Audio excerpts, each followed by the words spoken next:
Hi moneymakers, it's Talking Sense David, a place where complex finance is made easy for all. In today's video, we're going to be talking about freehold and sectional title properties, and we're going to be looking at the key differences. So let's have a look. What is a freehold property? Well, it's in the name. It's free from hold. That means the entire property belongs to you and does not form part of any community. You own the buildings, you own the land, you own the wall, and all the responsibility is yours. What is a sectional title property? Think of it as a group-owned development. You are one of multiple owners. This means that you have separate ownership of the unit within the complex.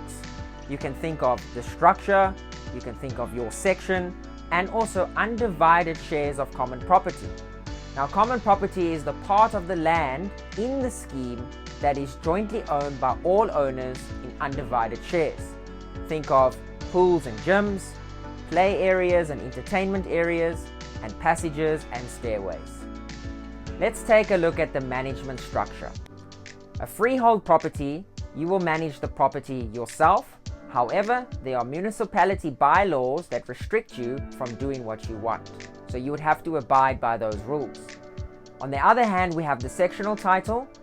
Yeah, as a sectional title owner, you are governed and overseen by a committee which comprises of all the owners within that scheme.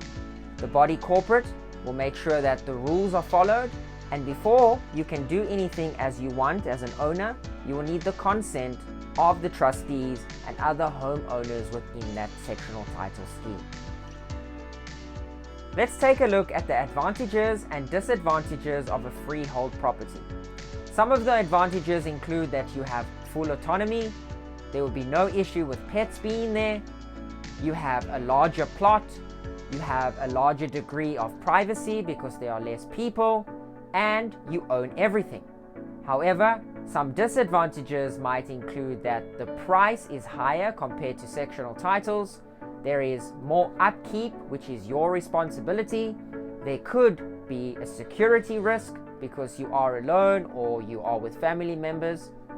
And neighbors also could not maintain their properties, which could bring down the value of yours. Let's take a look at the advantages and disadvantages of sectional title properties. The advantages include that there are better security measures which might make you feel more safe and your family. The second advantage would be that it's a community living style, so you might feel connected with the people that are in your community. Also, upkeep is not only for you, that's the responsibility of the home association. The levies that you pay each month also cover the building insurance, and finally there are common facilities for you to enjoy. However, the disadvantages of a sectional title could be that there are many rules and regulations which take away having full autonomy, so you might feel a little bit frustrated or like you don't have that much control compared to a freehold property. Another big downside is the ability to not have pets. This is not the case for all sectional titles, but for many sectional titles, they might not allow pets.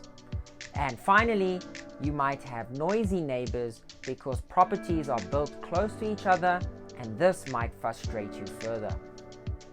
Alright, let's summarize what we've learned here today. In freehold properties, you have more autonomy, whereas with sectional title properties, you have rules and regulations that take away some of that autonomy. In my personal experience with dealing with sectional titles, it's important to request the books and the finances of that sectional title scheme, because you don't want to be buying in a complex that is financially strained and where you will have to end up subsidizing the other owners for non-payment. My experience with freehold property is that it's a little bit pricier, but you have the ability to make more decisions. Now let me know what you think. What are your experiences that you've encountered, and which structures do you prefer? Do you prefer a sectional title and why? Or do you prefer a freehold and why?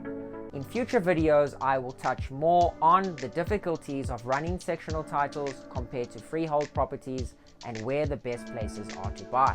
So for now, I'm going to say goodbye, and I'll see you in future videos. Bye for now. Don't forget to subscribe to Talking Sense for more financial content.